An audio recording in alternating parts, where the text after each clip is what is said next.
방송에서 제공하는 투자 정보는 투자 판단에 대한 조언입니다.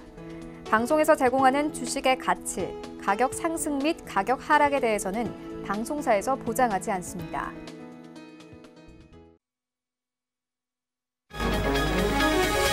이 시각 헤드라인 뉴스입니다. 한국은행에 따르면 지난해 GDP가 전년보다 2% 증가했습니다. 이는 글로벌 금융위기 여파가 미친 2009년 이후 10년 만에 가장 낮은 수준으로 잠재 성장률 역시 크게 밑돌았습니다. 다만 4분기에 건설 투자 증가와 정부 재정 집행 효과에 힘입어 2% 성장을 지킨 것으로 알려집니다. 문재인 대통령이 국내 신종 코로나 바이러스 확진 환자 발생과 관련해 검역과 예방 조치에 만전을 기할 것을 지시했습니다. 이와 함께 경제에 미치는 영향도 종합적으로 점검할 것을 지시하며 지역사회에서도 충분한 대응 체계를 갖추도록 챙겨달라고 당부했습니다. 스위스 제네바에서 열린 유엔 군축회의에 참석한 북한 측은 미국의 비핵화 연말 시한을 무시했기 때문에 더 이상 핵실험과 대륙간 탄도미사일 발사를 하지 않겠다는 약속에 얽매이지 않겠다고 밝혔습니다. 또 미국이 제재와 압박을 고집한다면 주권 방어를 위해 새로운 길을 모색해야 할 수 있다고 덧붙였습니다. 올해 설 연휴 고속도로 귀성길이 설 전날인 24일 오전, 귀경길은 설날인 25일 오후에 가장 혼잡할 것으로 예상됩니다. 특히 이번 설은 귀경보다 귀성 시간이 더 많이 걸릴 것으로 전망되고 이용 교통수단은 승용차가 88%로 가장 많을 것으로 예상됩니다. 시청자 여러분 안녕하십니까. 오늘장 내일장 출발하도록 하겠습니다. 서정덕입니다. 우리 시장에도 지금 우한 폐렴 이슈가 번지고 있는 상황입니다. 이게 당초에 발견된 거는 시일이 꽤 지났습니다. 근데 생각보다 중국 쪽에서 좀 은폐를 했었다는 얘기가 지금 나오고 있는 것이 이게 당초 생각보다는 훨씬 더 크게 확진이 되고 있고요. 지금 전염 속도가 굉장히 빠른 상황입니다. 우한시뿐만이 아니라 중국 곳곳에서 지금 펼쳐지고 있고 홍콩, 태국, 대한민국 그리고 태평양 건너 미국에서까지 지금 확진 환자가 나왔다는 소식에 지금 글로벌 증시가 싸늘하게 지금 가고 있는 상황입니다.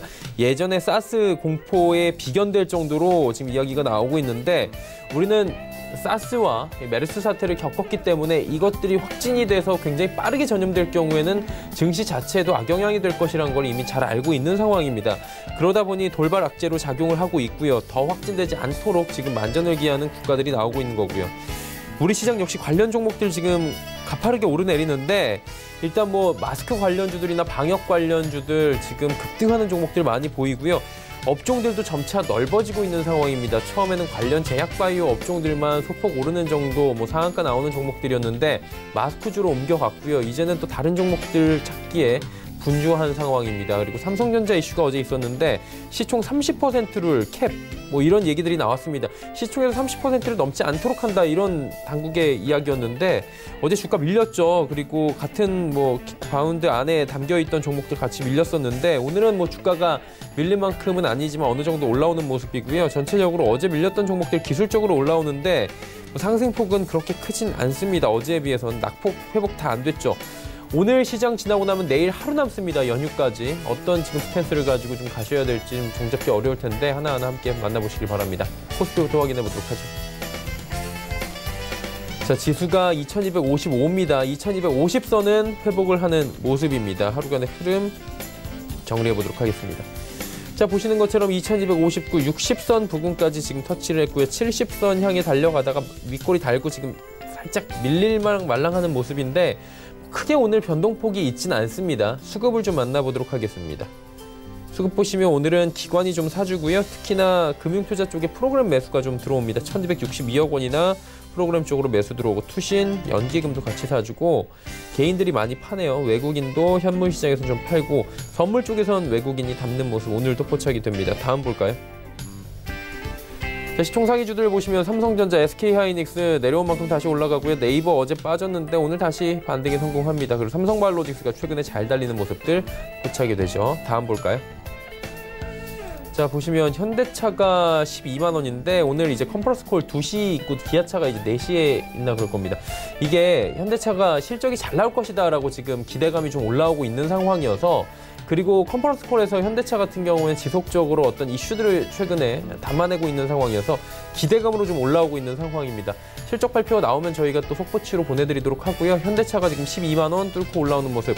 최근 저점이 11만 500원이었는데 저점 대비해서 만 원이나 올라왔네요. LG화학도 또 올라가면서 35만 원 부근 현대모비스도 같이 올라가고요. 셀트리온, LG생건까지 모두 올라갑니다. 다음 보도록 하죠. 자, 삼성물산, 삼성 SDI 지금 모두 다 상승하는 가운데 포스코, 신한지주 빠지고 있는 상황입니다. KB금융도 보합이네요. 다음 보도록 하죠. 자, 코스닥이 1.14%, 어제 밀린 만큼 코스닥은 회복을 합니다. 다음 보도록 하죠. 684 수준까지 지금 회복을 하는 모습인데 수급을 좀 봐야 될 것 같아요. 기관 외국인의 쌍끌이 매수, 개인은 파는 모습 오늘 포착이 됩니다. 시총 상위주를 좀 보실 텐데 분위기가 어제하고는 좀 사뭇 또 다릅니다. 셀트리온 헬스케어가 오늘 하락 출발했지만 3%대의 강세를 보이고 있고 HLB도 소폭 올라가고 스튜디오 드래곤이 다시 시총 4위까지 올라옵니다. CJENM, 스튜디오 드래곤 같은 계열사끼리 나란히 3, 4위 지금 유지하고 있고 KMW 시총 5위입니다. 다음 볼까요? 펄어비스가 18만 원 초반, 메디톡스, 휴젤, 원익 IPS, 솔브레인 올라가는데 휴젤이 오늘 급등 흐름 가져가면서 다시금 메디톡스 부근에 안착을 하는 모습인데 전체적으로 보는 코스닥은 지금 잘 달리는 모습들이 확인이 되죠. 11위부터 15위 종목들도 잠시 보겠습니다. 파라다이스, 일단은 뭐 중국 쪽에서 이 폐렴이 발생을 했기 때문에 중국 관련 소비주들은 좀 어려울 수밖에 없고요. 매주 SFA 올라가는데 코스닥 시총 상위주들 뿐만이 아니라 전체적으로 테마선 종목군들이 코스닥입니다. 거기에 어제 한올바이오파마 쇼크가 어느 정도 잦아들고 있는 모습이기 때문에 관련주들 뭐 G3BNT 지금 임상을 앞두고 있는, 그리고 한올바이오파마도 지금 7, 8% 올라오고 있고 대웅제약도 지금 반등 성공하고요. ABL바이오도 올라오고 그러다 보니까 코스닥은 전체적으로 분위기가 코스피보다는 조금 나은 모습 오늘은 포착이 됩니다. 다음 보도록 하죠. 1164원 70전에 거래가 되고 있습니다. 금일 본 방송에서 제공해드리는 정보는 투자 판단에 대한 조언일 뿐입니다. 해당 주식의 가치와 수익률 보장해드리지 않는다는 점 참고해 주시길 바랍니다.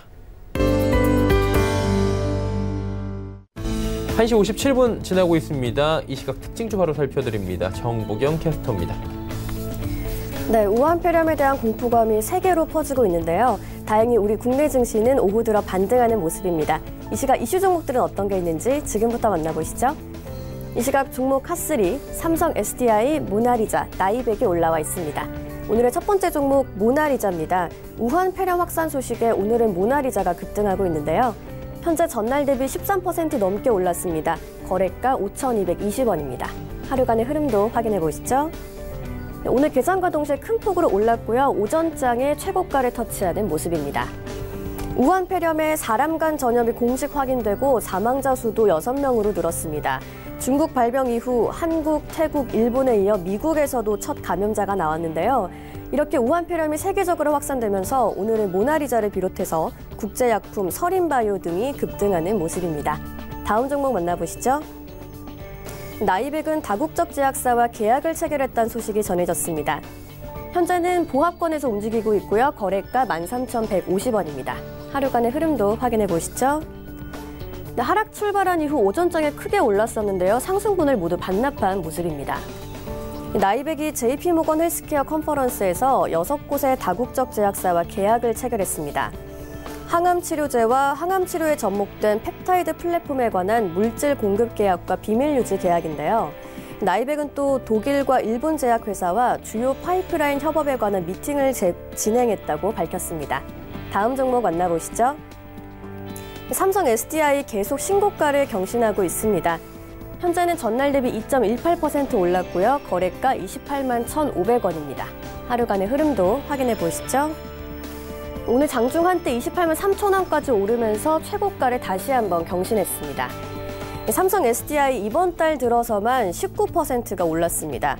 최근 테슬라가 가파른 상승세를 이어가는 등 전기차 시장에 대한 투심이 살아난 이유인데요. 한편 테슬라도 지난 21일 나스닥 시장에서 최고가를 경신했죠. 이처럼 테슬라발 훈풍이 국내 2차 전지 관련주들을 밀어 올리는 만큼 이 같은 상승 흐름이 언제까지 이어질지 주목해 봐야겠습니다. 지금까지 이 시각 종목 핫3의 정보경이었습니다.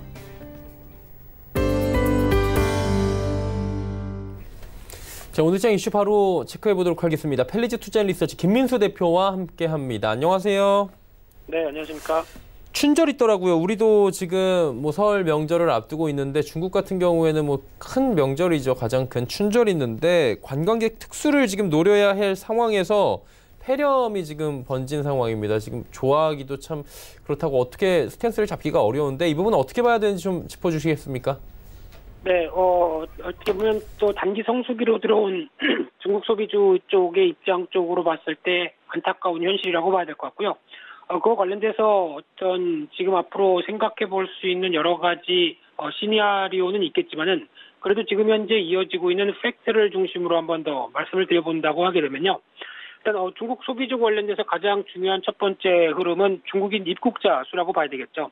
그래서 월별 중국인 입국자 수가 계속 증가하는 모습들이 나오고 있는 상황들 쪽에서 특히 단체 여행객이 아닌 개별 여행객 쪽에서의 변화가 뚜렷하게 나오고 있다고 봐야 될 것 같고요. 게다가 보따리 상까지 포함을 했었을 때 나오는 변화로 보게 되면 여전히 긍정적이다라고 볼 수 있는 것 같은데 특히 한번 언급을 좀 드렸던 것처럼 개별 관광객이 계속 늘어나고 있다는 부분들, 특히 비자 발급 관련된 쪽에 건수까지 고려를 한다라고 하게 되면은 이에 따라서 나오고 있는 개별 관광객의 모멘텀은 생각보다 크다라고 보여지고 있는데 그러다 보니까 월별 중국인 입국자 수의 추이와 전망을 본다고 하더라도 물론 계절적인 요인들은 좀 차이가 있다고 하더라도요. 어떤 수준 자체가 2017년도, 2018년도, 2019년도를 지나가면서부터 모두 다 한 단계 레벨업된 수준을 보여주고 있다라는 데 초점을 맞추고 있는 상황들이고요. 특히 연간 기준으로 보게 되면 2016년도가 800만 명이 넘는 807만 명으로 정점을 기록했다가 사드 배치 이후에 이어졌던 위축세. 그래서 2019년도 작년 같은 경우는 597만 명으로 추산을 하고 있는 상황들인데 올해는 한 700만 명이 넘을 걸로 한 706만 명 정도로 보여지고 있습니다. 그러다 보니까 이런 어떤 입국자 수에 따른 기대감과 변화들은 충분히 볼 수 있는 상황이라고 봐야 될 것 같고요. 또 하나 두 번째로 중국향 화장품의 수출의 추이를 또 볼 수 있는 상황들인데 특히 중국향 화장품 같은 경우는 일단 8월 달 이후부터 빠르게 증가세가 확인이 됐고요. 게다가 홍콩향 화장품도 여러 가지 시위로 인해서 위축세가 좀 컸다가 이 수출이 11월 이후 안정세를 보이고 있다라는 관점 쪽에서 주목할 수 있는 흐름들로 보여지고 있는데 특히 고가 화장품의 수출이 증가되고 있는 추세고 중국 색조 화장품의 수요도 늘어난다. 이런 관점으로 봤을 때 이런 어떤 수출 모멘텀과 데이터들은 나쁘지 않다라고 보여지고 있는데 특히 중국의 색조 화장품 시장 규모와 흐름을 보게 되면은 일단 생각보다 빠르게 성장하고 있습니다. 특히 2018년도, 2017년도 같은 경우는 그렇게 크게 부각받지 못하다가 최근 들어서 좀 가파르게 성장세가 좀 나오고 있는 부분들인데요. 특히 2017년도와 18년도 기준으로 보게 되면은 그래도 중국에서 색조 화장품을 가장 많이 수입한 국가는 그래도 한국입니다. 그래서 한국이 수입액이 가장 높은 상황이고 증감률도 괜찮은데 하지만 좀 아쉬운 모습은 증감률이 큰 폭으로 증가하고 있는 나라가 일본이나 아니면은 독일 그리고 특히 유럽 브랜드들도 상당히 색조 쪽에 신경을 쓰면서 중국 시장을 공략하고 있죠. 그러다 보니까 아직까지는 금액 자체는 1인데 오히려 어떤 추가적인 경쟁이 커질 수 있다는 쪽을 암시를 한다고 봐야 될 부분들이고요. 또 하나 위안화 환율과 중국 소비주 또 뗄래야 뗄 수 없는 흐름들입니다. 그래서 환율의 동향도 중국 소비주에 같이 영향을 끼친다고 보시면 될 것 같은데 특히 중국의 위안 달러와 그 대표적인 중국 소비주 호텔 신라 아모레퍼시픽 주가에 대한 흐름을 한번 보게 되면요. 특히 위안화 약세가 정점으로 이끌어졌을 때는 당연히 관련된 종목들도 주가가 부진했었는데 꾸준하게 위안화 강세로 나오다 보니까 이에 따라서 같이 어떻게 보면은 중국 소비주의 대표 주자들도 반등을 했다고 볼 수 있을 것 같고요.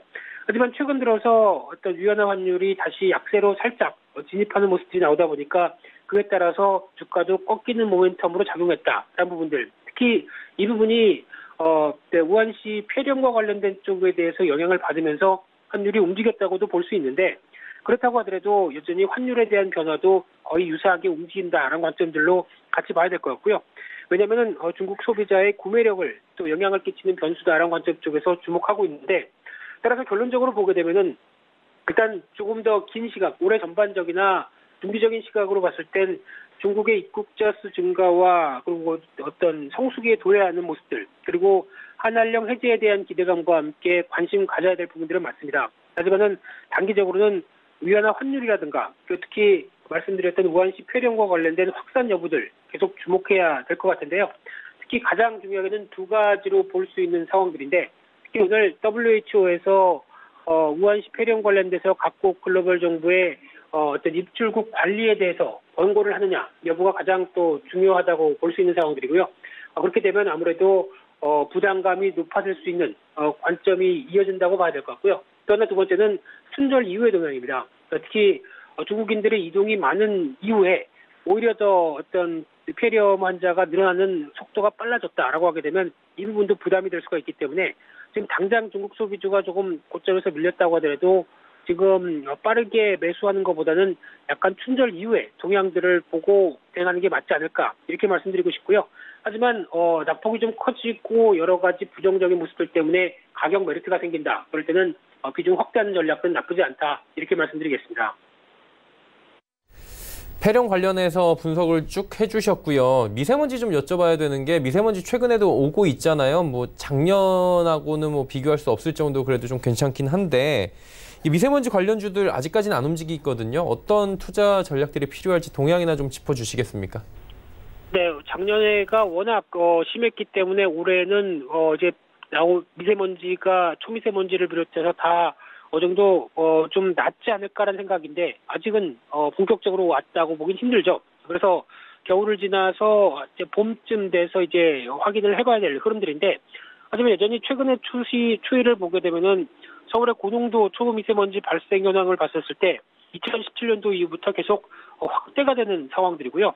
특히 경부 같은 경우는 훨씬 더 작년 같은 경우 좀 심했다라는 관점 쪽에서 올해도 어떻게 보면은 경계의 고삐를 늦추면 안 될 것 같은데, 왜냐하면 당장 직접적으로 건강에 관련된 문제죠. 이번에 폐렴 관련된 사태도 마찬가지겠지만 미세먼지도 서서히 사람들의 건강을 악화시킨다라는 관점 쪽에서 계속 주목할 수 있는 상황들인데, 그러다 보니까 지금 이제 개인 위생이라든가 미세먼지에 대응하는 부분들 같은 경우는 거의 최근에 트렌드로 자리 잡으면서 마스크를 쓰는 게 그렇게 이상하지 않은 쪽으로 나오고 있는 상황들인데, 그러다 보니까 정부가 정책적인 부분들도 강화시키고 있고요.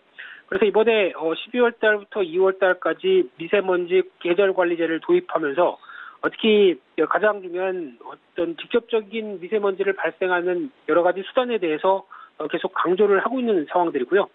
그래서 좀 특별 대책까지 나오기 시작하면서 특히 발전 부분이라든가 운송과 관련된 부분들 이런 쪽에서 조금 더 강화된 정책이 나오다 보니까 그에 따라서도 여전히 정책적인 부분들이 작용하는구나라고 볼 수 있을 것 같은데, 그래서 관련주나 또 어떤 종목들 흐름들도 눈여겨볼 수 있는 부분들인데, 대표적으로 흐름 보게 되면 마스크 관련된 쪽이나 그리고 방역 관련된 쪽이 먼저 움직였습니다. 특히 이번에 우한시 폐렴 사태 때문에 마스크에 대한 수요 증가의 기대감 때문에 움직였는데, 대표적인 종목 50 같은 경우는 일단 작년의 실적도 물론 증가하긴 했지만은 시총 대비한 흐름으로 봤었을 때 여전히 좀 이렇게 싸지는 않다라는 관점들로 볼 수 있는 상황들이고요. 올해 주가가 또 많이 올랐죠. 그런 관점 쪽에서 공기청정기, 필터, 시설 설비, 탈황 집진 설비 이런 쪽부터 안약 관련된 DHP 코리아 이런 종목들은 다 작년에 하도 많이 언급을 나왔기 때문에 잘 아실 걸로 보여집니다. 그런데 여기서 중요한 부분 같은 경우는 관련된 섹터가 어떤 성수기 시점에 들어온다라고 하게 되면은 일단 관심은 두는 전략 바람직한데, 근본적으로 마스크 관련주는 너무 어떤 급하게 움직였기 때문에 이 부분은 좀 제외를 해야 될 것 같고요.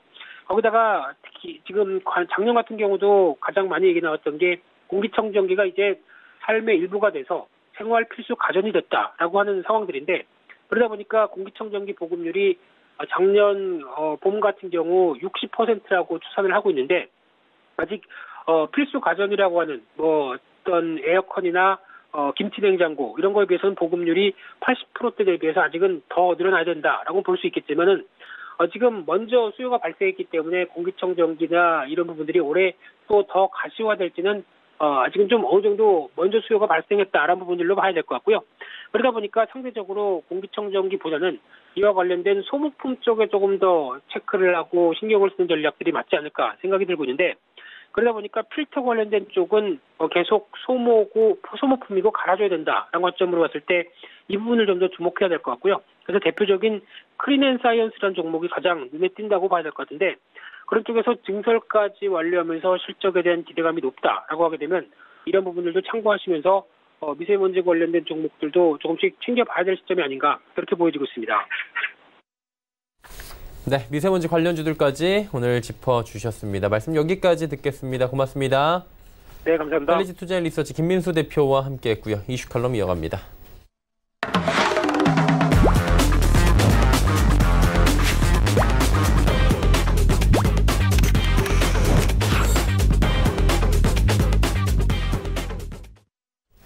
네, 이슈 칼럼 시간이고요. SPM 김형진 대표와 함께하도록 하겠습니다. 대표 안녕하세요. 네, 안녕하십니까. 네, 1월 거래일도 이제 뭐 얼마 안 남았습니다. 연휴 지나면 FOMC 있고요. 이게 아무래도 유동성 흐름을 따지는 어떤 바로미터가 1월의 마지막으로 좀 되지 않을까 하는데 이 부분 좀 짚어주시겠습니까? 네, 그렇습니다. 말씀하신 대로 우리 시장 거래일수로 따지면 오늘 빼면 이제 5일 남았죠. 그래서 올해 1월이 이제 다 가고 있는 것이고 특히나 구정 연휴 지나면 이틀 뒤에 FOMC 회의 그리고 FOMC 회의 지나면 또 줄줄이 이벤트들이 대기하고 있습니다. 그래서 29, 30일 일정의 FOMC 회의인데 그렇다면 금주 후반부터 다음 주 초에 보통 이 영향권에 진입하고 그랬었는데 우리 시장 휴장이죠. 그래서 미국 쪽에서는 그런 관련된 이슈가 또 영향을 줄 텐데 우리는 연휴 끝나서 한꺼번에 또 반영이 되는 그런 모습이 나타나겠죠. 채권 시장하고 유동성 흐름에 대한 관심권에 진입한다 이렇게 봐야 될 텐데 시장이 금리 쪽은 별로 관심이 없죠. 페드워치 툴 봐도 25bp 인상 확률이 오히려 13.8% 지금 오늘 오전 기준으로요. 그렇게 있었고 6월 회의 가도 25bp 인하가 17% 인상이 10% 뭐 이렇게 비슷비슷한 그런 확률이기 때문에 이번 회의뿐만 아니라 상반기는 금리에 대한 관심과 거리가 있다 이렇게 봐야 될 것입니다. 특히 이번 회의는 2분기 채권 발행 일정 관련한 그런 일정이 또 겹친다는 그런 점에서 더더욱이나 유동성 흐름하고 관련돼서 회의를 좀 지켜볼 필요가 있어 보입니다. 미국 재무부 홈페이지에 분기별 그 자금 조달 계획 관련된 그 항목을 가보면은 영어 약자로 TBAC 이렇게 조직이 하나 있는데 우리말로 하면 이제 뭐 자금 조달 자문위원회 뭐 이 정도로 해석이 가능하겠죠. 근데 보통 여기서 이제 분기 정책 관련돼서 보통 관련된 자료가 나타나고 입찰 일정도 나오고 하는데 이번에 2월 3일에 그 2분기 쪽 경제정책 자료가 나오고 미국 채권 입찰 일정은 2월 5일에 공개될 예정입니다. 그래서 제가 예전부터 1월 FOMC 지나면서 2월 3일에서 5일까지 이 일정이 상당히 중요할 것이다. 이 말씀을 드리는 것이고요. 그래서 FOMC 회의 이후에 거래일수 하루 뒤에 재무부가 이러한 일정으로 자금 계획을 확정 발표한다라는 점을 감안한다면 그 거래일수 하루 전에 FOMC 회의에서도 어느 정도 결론이 나 있을 것이다. 이렇게 봐야 되겠죠. 그래서 이번 회의 때 그러한 관련 힌트를 또 찾을 수 있을까? 그리고 단기적으로 계속 개입하고 있는 레포 시장 개입 관련된 내용이 이것과 불가분의 관계이기 때문에 계속 이어져가는 그런 관계이기 때문에 관심이 갈 수밖에 없는 것이고 또 하나는 일정상으로 보면 이제 정치 일정하고 겹칩니다. 미국의 민주당 경선 일정이 공교롭게도 또 2월 3일 아이오와 코커스로부터 시작이 되죠. 물론 이게 한 달 동안이기 때문에 3월 3일에 슈퍼 화요일까지 이어지겠지만 정치 이슈가 이제부터 본격적으로 영향을 미칠 것이다. 해서 정치 이슈를 보자 이게 아니라 이제 시간이 갈수록 FRB의 정책이 항상 유지 쪽으로 갈 가능성이 크다는 것이죠. 정치 쪽에 영향을 줄 오해를 피하기 위해서요. 그래서 그걸 감안한다라고 한다면 이번 회의하고 2분기 유동성 스케줄에 더 관심이 가는 그런 상황으로 지금 이번 회의 전후에서 더 집중이 될 수밖에 없는 그런 시장의 관심이 이쪽으로 이동할 수밖에 없는 이유 중에 이런 정치적인 이슈, 정치적 일정도 하나다. 이렇게 인식할 필요가 있겠다. 이렇게 말씀을 드리겠습니다. 그렇다면 이제 조금 더 여쭤보고 싶은 부분이 FOMC 회의잖아요. 그리고다 유동성 흐름 관련된 힌트를 우리가 찾아야 되는데 한마디로 금리를 뭐 올리던 내리던 이 부분보다는 지금 시장에 나타나 있는 유동성을 어떻게 가져갈지 여기서 나오는 뭐 위원들의 이야기를 주목하자 이런 건가요? 네, 그렇습니다. 그래서 만약에 거기서 긍정적으로 향후 유동성 관련돼서 그런 코멘트나 의사결정이나 뭐 이런 정책 발표가 된다라고 한다면 올해 우리가 연초에 이렇게 좀 상승을 즐기고 있지 않습니까?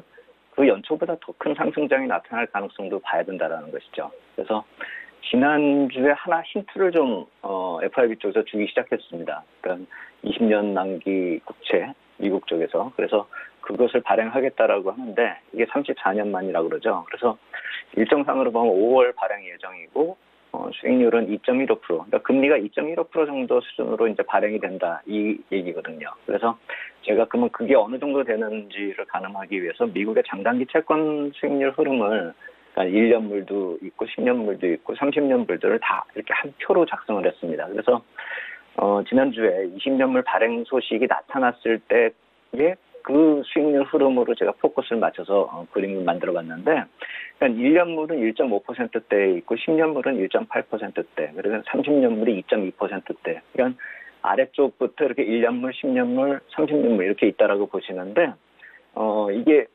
보시면 그래프에 이제 맨 오른쪽이 이렇게 딱 이렇게 상승 쪽으로 고개를 딱 쳐들고 있지 않습니까? 수익률이.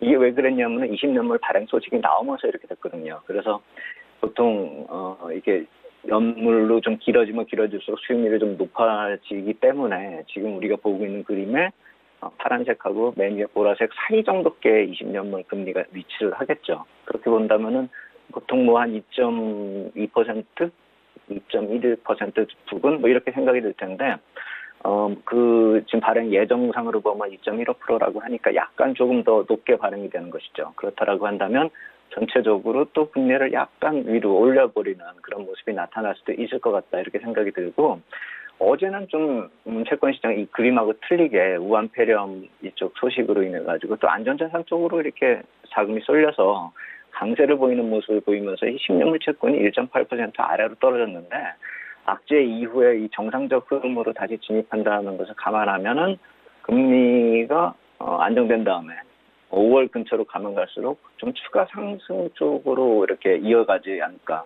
물론 이제 어느 정도 한 0.5에서 1%, 0.1% 정도가 올라간 다음에 흥벌하겠지만, 그렇게 좀 인하 쪽보다는 오히려 전체적인 실세 금리가 좀 인상되는 이렇게 올라가는 그런 분위기가 이어지지 않을까 이렇게 생각이 됩니다.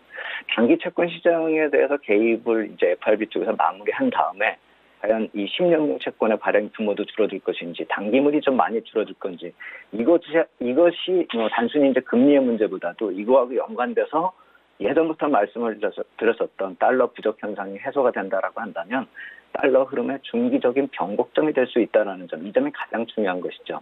그렇기 때문에 유동성하고 관련돼서 좀 크게 연관지어지는 그런 모습이고, 이 흐름을 지금 시장하고의 소통을 FRB가 이미 20년물 발행 소식을 전달하면서 소통을 시작했다라고 한다는 것은 결국 시장을 이끌고 가겠다라는 의지라고 이렇게 봐야 되기 때문에 안 좋은 것보다는 좋게 시장에 반영이 될 가능성이 크다. 그래서 좋게 코멘트가 나오고 정책이 결정이 된다라고 한다면 우리가 겪은 여태까지의 상승장보다 좀 더 큰 상승장이 나타날 수 있다. 이 점을 좀 감안하고 시장 대응할 필요가 있겠다 이렇게 생각이 됩니다. 그런데 지금 금리 하락 기대감으로 좀 시장이 움직였던 건데 이게 약화가 되고 금리 상승 분위기가 만약에 좀 발생을 한다라고 가정을 한다면 시장에는 그래도 또 악재로 받아들이면서 뭐 예를 들어서 조정의 빌미를 주지 않을까 이런 생각할 수 있잖아요. 이건 어때요? 그렇죠. 그러니까 금리 하락 사이클이 마무리된다 하면 아무래도 듣는 사람 입장에서, 투자자 입장에서는 좀 부담이 될 수밖에 없죠. 그동안은 그렇게 버팀목이 되었으니까요. 그렇지만 이제부터는 금리보다 경기 흐름 쪽으로 주목해야 할 타이밍으로 전환이 되고 있다 이렇게 판단이 됩니다. 제가 몇 번을 이렇게 경기 선행지수 나타날 때마다, 변화될 때마다 그래프를 그리면서 경기 선행지수를 보여드렸었는데, 제가 이번에는 나스닥과 OECD 경기 선행지수의 동행성을 파악하기 위해서 그림을 하나 만들어봤습니다. 그래서 이 글로벌 경기 흐름의 반전 효과가 가시화될 가능성을 따져보자 이건데, 지난주에 나왔죠. 지난주 이 방송 할 때쯤 부근에서 이제 공개가 된 그런 자료인데, 그것까지 업데이트 해가지고 지금 표를 만들어봤습니다. 그래서 미국의 경기 선행지수 쪽이 빨간색이고 위에는 나스닥 그래프고, 그리고 OECD 토탈 평균치가 가운데쯤에 위치한 저 하얀색 선, 그리고 한국의 경기 선행지수는 맨 위서부터 쭉 흘러내린 그런 모습, 약간 파란색을 띠고 있죠.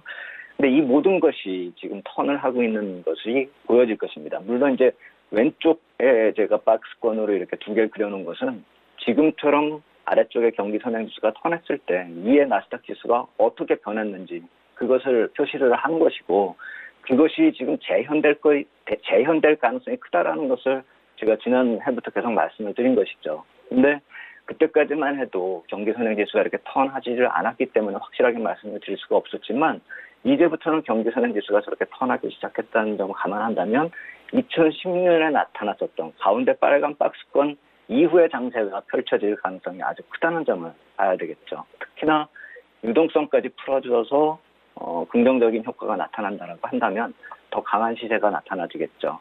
미국이 바닥을 다지고 OECD 회원국 전체도 턴하고 한국도 턴하고 있기 때문에 긍정적인데, 인도를 제외한 브릭스 국가들, 제가 1월 초에 말씀을 드렸을 것입니다. 이쪽 국가가 모두 다 상승 반전하고 있다는 점을 감안한다면 상품 시장의 강세도 생각을 해볼 수 있겠고, 그로 인해서 우리 쪽 시장 쪽으로 전달되는 효과도 업종상으로 좀 변화가 나타날 수 있다는 점도 생각을 해봐야 될 것입니다.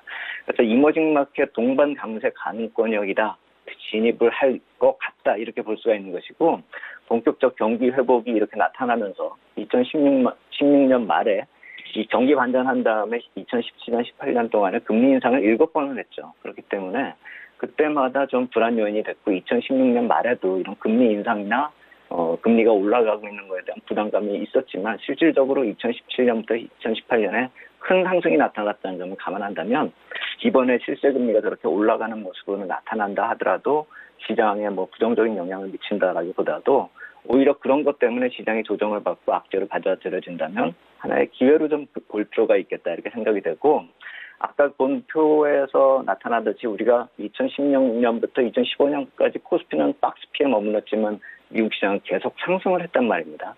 그러면서 2017년으로 들어서면서 그 박스피 상방 탈출하면서 디커플링이 해소됐는데, 이번에도 우리가 작년까지 계속 디커플링이 이어졌죠. 그래서 이번에 만약에 긍정적인 효과가 나타난다라고 한다면 미국과의 디커플링도 어느 정도 해소가 되는 그런 모습이 아닐까. 결국 금리에 대해서 불안감을 느낄 것이 아니라 경기 흐름이 시장의 상승 방향을 결정하고 있고 앞으로도 그렇게 결정할 것이다, 이렇게 보기 때문에 지금 그때 나타나셨던 2016년이 단순히 지금 금리와 경기 흐름뿐만이 아니라 시장 주변 환경에서 나타나고 있는 악재들, 그러니까 지정학적 리스크나 유가 관련돼 가지고 나타나는 악재, 브렉시트나 중국 관련해서 그때는 지금같이 바이러스 문제 같은 것이 아니라 중국의 외환 보유고 같은 문제가 또 얘기가 됐었죠. 그렇다면은 지금 시장 주변을 둘러싸고 있는 악재들이 그때와 지금 현재 아주 유사하다는 점을 감안한다면은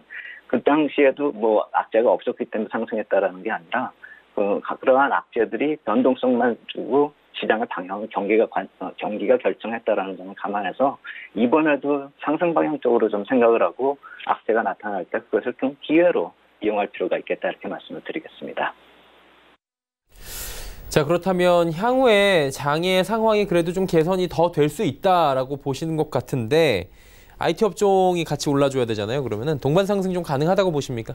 네, 그래서 1월 FOMC 회의는 우리가 매번 소문난 잔치에 먹을 거 없다, 이렇게 얘기들을 해왔었는데, 이번 FOMC 회의는 전후해서 소문나지 않은 잔치고 지금 별로 신경들을 안 쓰기 때문에 뜻밖의 먹을 것이 많을 그럴 장세가 될 수가 있다. 이걸 좀 볼 필요가 있어 보이고, 2분기, 3분기 미국 단기 국채 이 발행 일정, 이걸 좀 중심으로 보자.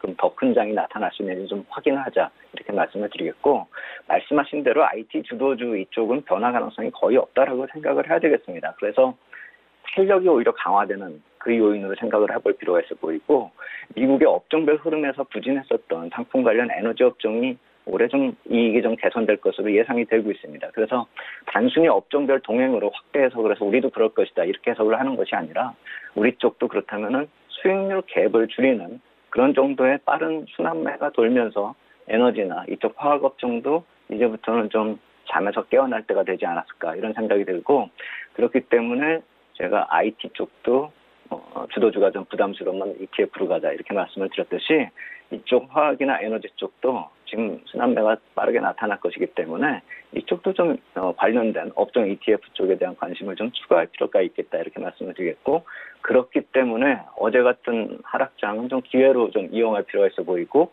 금리 상승을 할 것이다라는 그런 불확실성이 좀 우려감으로 나타난다 하더라도 구정 이전에 그것을 전제로 해가지고 현금화할 필요는 없고, 오히려 악재성 재료가 시장에 반영될 때 좀 기회로 활용할 필요가 있겠다 이렇게 말씀을 드리겠습니다. 네, 오늘 말씀은 여기까지 듣도록 하겠습니다. 고맙습니다. 감사합니다. 네, SPM 김형진 대표와 이야기 나눠봤고요. 오늘 함께 나눈 이야기들 정리해드리도록 하겠습니다.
네, 종목 이야기 이제 바로 출발해 보도록 하겠습니다. 오늘은 희망투자연구소의 이청원 본부장과 함께합니다. 어서 오세요. 안녕하세요. 예, 지금 얼마 만에 스튜디오 오신 거예요? 한 달 반 정도 된 것 같아요. 한 달 반 정도 만에. 네. 예, 자주 뵀으면 좋겠습니다. 예, 알겠습니다. 종목 이야기 바로 출발해 볼까요? 예, 첫 번째 종목은 i3 시스템이라고 예. 하는 종목입니다. 적외선 영상 센서 그리고 엑스레이 영상 센서를 장착한 제품을 시장에 공급하고 있는 기업이고, 국내 최초였죠. 적외선으로 된 영상 센서의 개발을 성공함에 따라 국내 시장, 특히 군수 분야에서는 독점적인 지위를 구축하고 있습니다. 실적 측면에서는 크게 두드러지는 건 없습니다. 그런데 크게 두 가지 측면에서 이 종목을 바라보려고 하는데, 첫 번째가 자율주행이라는 부분. 연초부터 4차 산업 관련된 기업들의 주가 흐름이 매우 좋았죠. 미래 모빌리티, 그리고 5G, 그리고 2차 전지 관련된 기업들의 흐름이 매우 좋았고, 4차 산업혁명의 핵심이라고 할 수 있는 IT 반도체 모두 좋았습니다. 그래서 동사 같은 경우에도 해당 섹터의 상승에 힘입어 주가 상승이 장기적으로 나올 수 있지 않을까, 그렇게 생각이 되고, 두 번째로는 지금 시장의 가장 큰 이슈라고 할 수 있는 우한 폐렴입니다. 폐렴 같은 경우 현재 뚜렷한 백신은 없는 상황인데, 동사 같은 경우 어제 뉴스가 하나 나왔어요. 이제 앞으로 공항에 폐렴의 확산을 방지하기 위해서 해당 종목에서 생산하고 있는 열 센서, 영상 센서 등을 공항에 모두 배치할 것이다라고 하는 그런 뉴스가 나왔습니다. 물론 주가가 크게 움직인 것은 아니었지만 그래도 전일 장중에 소폭 주가 상승하는 흐름이 나왔습니다. 아직 우한 폐렴이라고 하는 것이 단기간에 마무리될 만한 변수는 아니라고 보고 있죠. 그렇기 때문에 꽤나 장기적인 관점에서 이 종목을 눈여겨보면 좋을 것 같고요. 기술적으로 보았을 때는 오늘 21선을 돌파하려고 하는 움직임이 나왔습니다. 그런데 결국에는 눌리고 말았지만, 그래도 이 종목이 단기적인 관점에서는 유효한 결과를 줄 것으로 기대되는 만큼 현재가의 가급적 매수를 하시고요. 24,000원이라고 하는 단기 목표 가격, 그리고 손절 가격은 2만원 제시해 드리겠습니다. 다음 종목은 화신 종목입니다. 국내 완성차 업체 그 계열사의 자동차용 샤시 부품을 현재 공급하고 있고, 대한민국의 완성차 업체라고 할 수 있는 현대차, 기아차의 1차 협력업체입니다.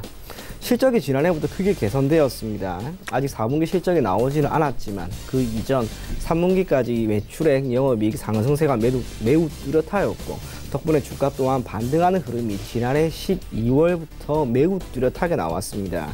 그리고 1월이 시작된과 동시에 시장이 이란과 미국의 문제로 인해서 소폭 약세를 보일 때 주가가 밀렸지만, 불과 며칠 안 돼서 이 모든 것을 한 번에 해결해버렸죠. 특히 1월 13일에 장중 20% 이상의 상승 흐름이 나왔고, 기술적으로 중요하다라고 할 수 있는 22평선 여전히 지지해주고 있습니다.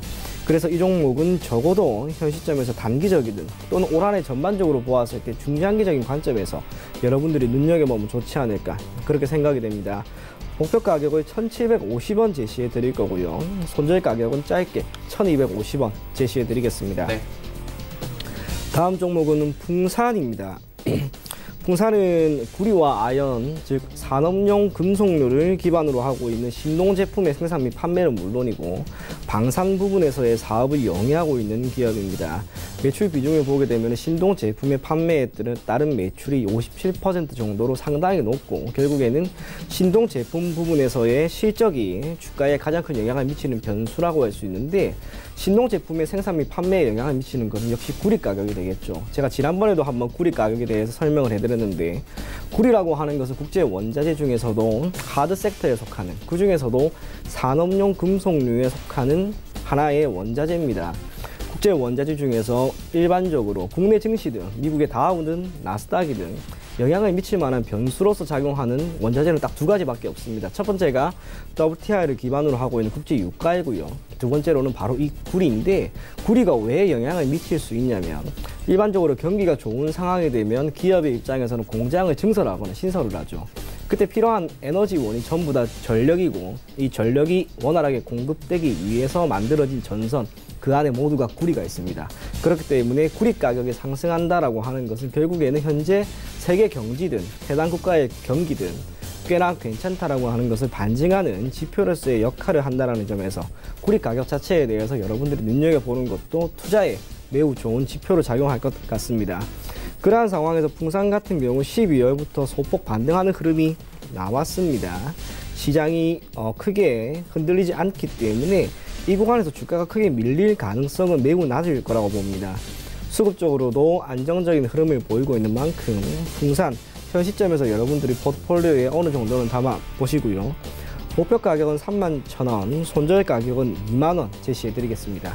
네, 세 종목 들어봤고요. 지난 시간에는 보해양조를 좀 짧게 보자 하셨는데 오늘 움직이네요.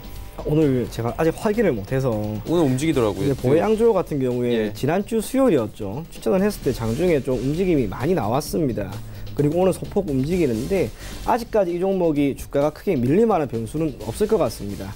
오늘 상승은 시장의 상승에 따른 영향도 있겠지만 적어도 지난 12월에 한 차례 주가가 크게 움직인 것에 대한 영향력이 아직은 이어지고 있는 것으로 보이는 만큼 보해양조 보유하고 계신 분들은 계속해서 가지고 갈 것을 권해드리겠습니다. 네. 그럼 오늘은 어떤 종목이 좀 짧게 괜찮을까요?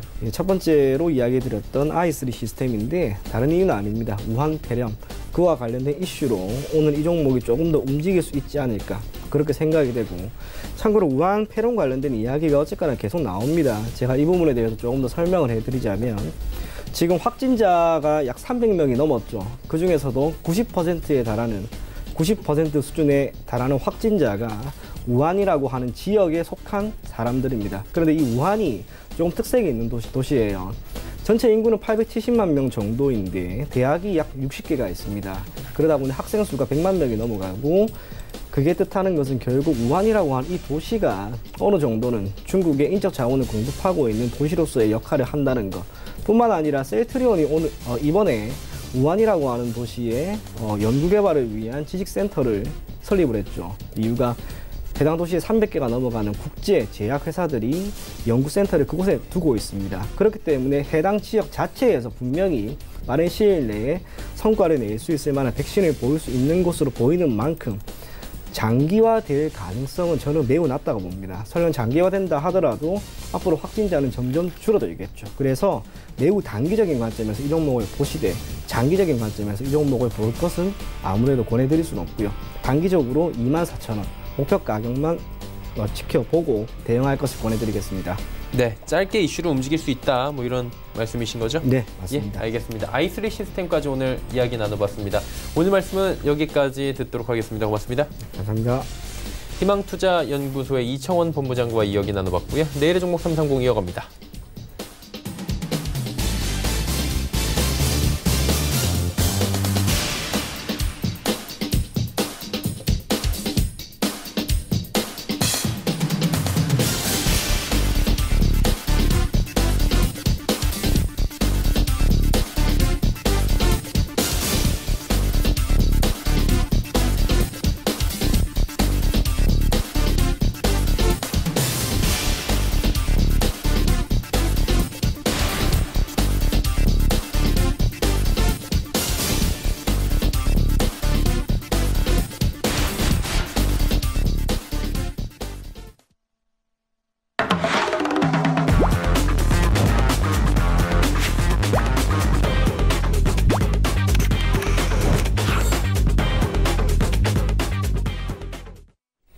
내일의 종목 330 시간입니다. 이지환 멘토와 함께합니다. 어서 오세요.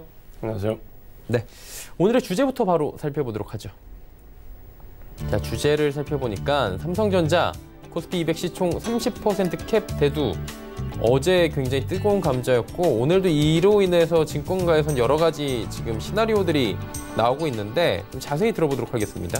예, 사실 우리나라에는 없던 제도였는데 작년 6월 달에 생겼습니다. 작년 6월에 생겼고 특정 종목의 편입 비중이 코스피 200이나 뭐 KRS 300도 마찬가지고 코스닥 150도 마찬가지인데 특정 종목의 편입 비중이 30%를 넘으면 그 시총을 이제 좀 제한하는 움직임을 좀 말하는 거고요.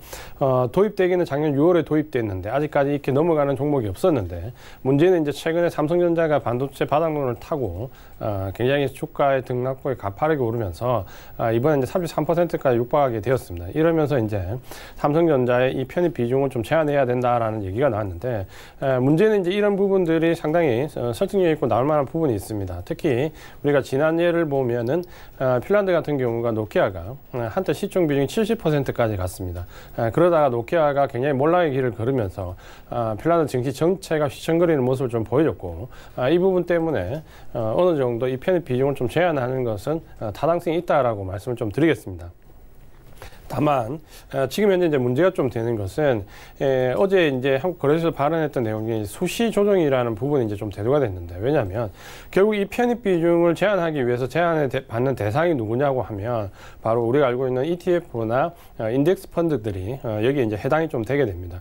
ETF나 인덱스 펀드들은 한번 살 때 꾸준하게 사고 팔 때도 물론 꾸준하게 팔지만 전체적으로 꾸준하게 사고 한번 물량을 매입할 때 전체적으로 바스켓을 좀 형성해서 이 바스켓 범위 내에서 골고루 배분을 해서 계획된 매매를 좀 하고 있습니다.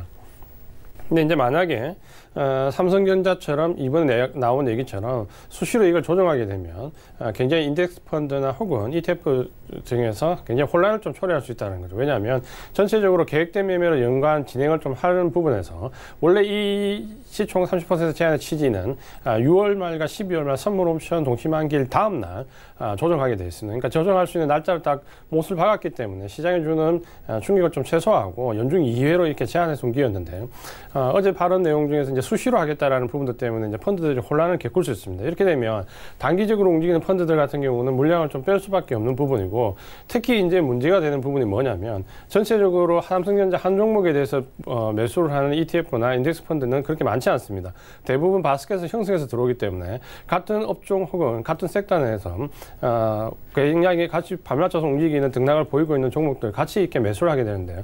어제 같은 경우가 바로 삼성전자가 충격을 받자마자 오히려 폭락은 IT 같은 섹터 내에 있는 반도체나 장비 부품들 위주로 상당히 낙폭이 좀 크게 들어왔습니다. 그런 것처럼 실제적으로 삼성전자에 대한 충격보다는 삼성전자 주변에 있는 IT 섹터들이 받는 충격이 훨씬 더 클 수 있기 때문에 삼성전자 같은 경우는 그 충격이 하루 이틀 정도에서 사그라들 수 있고 혹은 비중을 좀 줄이더라도 그 펀드 물량 외에는 좀 비중 유지가 되지만 나머지 이제 코스닥에 있거나 혹은 장비 종목들, 부품 종목들 같은 경우에는 펀드 물량이 일시적으로 나가게 되면 굉장히 큰 충격이 좀 올 수 있습니다. 이렇게 좀 번친다면 전체적으로 삼성전자만의 문제가 아니라 삼성전자가 포함돼서 바스켓으로 같이 움직이는 IT 섹터 전체에 좀 문제가 줄 수 있다는 부분이고 이 부분이 수시로 들어오게 된다면 예를 들어서 삼성전자가 어떤 공시가 나오거나 실적에 관련돼서 주가 등락을 볼 때마다 이런 제약이 들어오기 때문에 그렇게 되다 버린다면은 굉장히 펀드 물량들이 중장기 투자가 굉장히 어렵게 되고 그렇게 되면서 전체적으로 좀 시장에 충격을 줄 수 있다. 이 부분을 좀 말씀을 드리려는 거고요.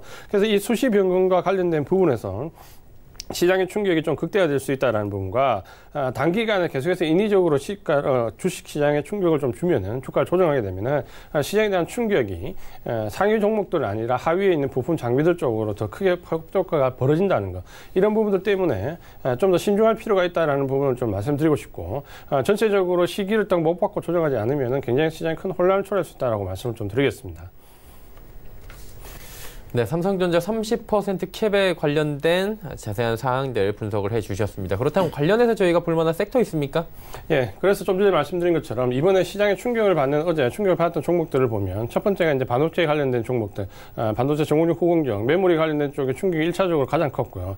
두 번째가 이제 휴대폰 관련된 섹터들, 특히 최근에 삼성이 하웨이의 일시적인 부실점 등이었고 휴대폰 쪽에서 상당히 약진을 했습니다. 거기에 따라서 최근에 굉장히 오랫동안 오르지 못했던 휴대폰 관련된 부품 장비주들이 바닥권에서 대부분 이제 큰 폭의 상승하는 힘을 좀 보였는데 여기서 이제 주가가 크게 출렁거리는 모습을 좀 보여줬습니다. 이제 그런 부분들을 좀 보신다면은 지금 현재 전체적으로 우리가 좀 고려해야 될 부분은 IT 섹터들이다라고 좀 말씀을 드리겠고요. 최근에 이 IT 섹터들이 상승한 이후에 반등을 주는 궤도를 좀 보면 계속해서 말씀을 드리지만 이 카메라 모듈과 MLCC 관련된 PCB 관련된 부분이 가장 먼저 선방돼서 올랐고요. 그 다음에 이제 후발적으로 돌았던 부분이 바로 이 휴대폰 관련된 부품주, 장비주들이 올랐고요. 그 다음에 이제 세 번째 받았던 부분들이 이 반도체와 관련된 부분들인데 이 부분들이 이제 받는 충격들이 연쇄적으로 좀 나왔다는 거죠. 그래서 어제 삼성전자는 2% 가까운 낙폭을 좀 보였지만 이 관련된 종목들은 4%, 5% 떨어지는 마이너스 4%, 5%가 속출하는 모습을 좀 보였습니다. 그 가운데 어제 외국인들이 나온 매물대가 한 2천억 정도 나왔고 대부분 이제 IT 종목들에 좀 집중되는 모습을 보였는데 만약에 지금 이제 단발성 뉴스에 의해서 그 정도의 하루에 2천억 정도 매물이 출회가 됐는데 만약에 이 부분이 실제적으로 집행을 하게 돼서 삼성전자 시총을 제한해서 ETF나 인덱스 펀드들에서 물량을 좀 빼게 되면 각 섹터별로 받는 충격은 오히려 더 클 수 있다라는 거죠. 그렇게 되면은 어제 봤던 삼성전자는 1, 2%의 충격이 부품이나 장비주로 내려가게 되면 전체적으로 받는 데미지가 4%, 5% 마이너스 벌어지기 때문에 이 부분들 때문에 전체적으로 받는 섹터도 충격이 좀 클 수 있다라고 좀 말씀을 좀 드리겠고요. 특히 최근에 이제 그 4분기 실적 발표를 좀 앞두고 있는데 만약에 이런 미묘한 시점에 이런 얘기를 좀 한다는 게 자체가 조금 바람직하지 않다는 부분이 있고 특히 지금 현재 우리 시장은 외국인들이 IT 섹터를 집중적으로 끌고 가면서 시장 상승을 견인했는데 최근에 이 4분기 실적과 관련해서 IT 섹터에 대한 우려감이 상당히 많이 나오고 있습니다. 그 부분이 2차 전지와 관련된 부분, 5G와 관련된 부분이 일단 해당이 좀 되고요. 특히 휴대폰 관련된 부분은 하웨이에 의해서 반사적 중저가폰에서 반사적 이익을 좀 받았던 부분이 이번에 미중 협상이 타결되면서 오히려 실적이 4분기에 고점이 형성될 수 있다는 우려감이 좀 나오고 있고요. 특히 이제 최대로 우려하는 부분이 뭐냐면 바로 반도체 장비 관련된 종목들인데 최근에 우리 시장은 그 IT 섹터 내에서도 이 반도체 종목들이 12월 달에 집중적으로 끌어올렸다라고 좀 보시면 됩니다. 이 부분들이 이제 반도체 바닥론에서 D램 가격 상승까지 이어졌는데 자세히 보시면은 전체적인 반도체 부품이나 소재 관련된 종목들은 충분히 실적이 좀 반영이 되고 있지만 SK 하이닉스나 삼성전자가 실적을 바탕으로 해서 시설을 확장하거나 공격적인 투자를 해서 이뤄내는 실적이 아니기 때문에 오히려 뚜껑을 열어보면 장비주들은 실적이 생각만큼 좋지 않을 수가 있습니다. 그럴 때 이제 시장에 대한 충격이 들어올 수 있는데 아마도 이번 4분기 실적 시즌 발표가 시즌이 본격화되면 그때부터 이제 시장에 충격이 좀 올 수 있는데 이 부분이 만약에 삼성전자 시총 제한 부분과 수시 조정과 맞물린다면은 시장에 굉장히 큰 혼란을 초래할 수 있고 시장이 좀 어려울 수 있다는 점에서 좀 보신다면 우리가 좀 우려하는 부분은 바로 이런 삼성전자 자체뿐만이 아니라 삼성전자에 연계돼서 바스켓으로 물량을 구입할 수 있는 IT 섹터 전체에 골고루 파급 효과가 미친다는 점, 혹은 파급 효과가 더 크다는 점, 이 부분을 꼭 상기해 보시면서 전체적인 IT 섹터에 대한 점검을 한번 해볼 필요가 있다. 이렇게 말씀을 좀 드리겠습니다. 네, 알겠습니다. 오늘 말씀은 여기까지 듣도록 하겠습니다. 고맙습니다. 고맙습니다. 금일폰 방송에서 제공해드린 정보는 투자 판단에 대한 조언이었습니다. 해당 주식의 가치와 수익률을 보장해드리지 않는다는 점 참고해 주시길 바랍니다. 저희가 준비한 소식은 여기까지입니다. 잠시 뒤에는 마감 임박 60분의 승부 바로 이어집니다. 채널 고정해 주시길 바랍니다. 고맙습니다.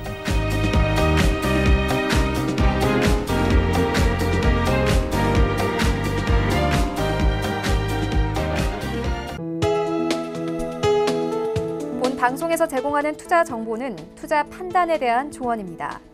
방송에서 제공하는 주식의 가치, 가격 상승 및 가격 하락에 대해서는 방송사에서 보장하지 않습니다.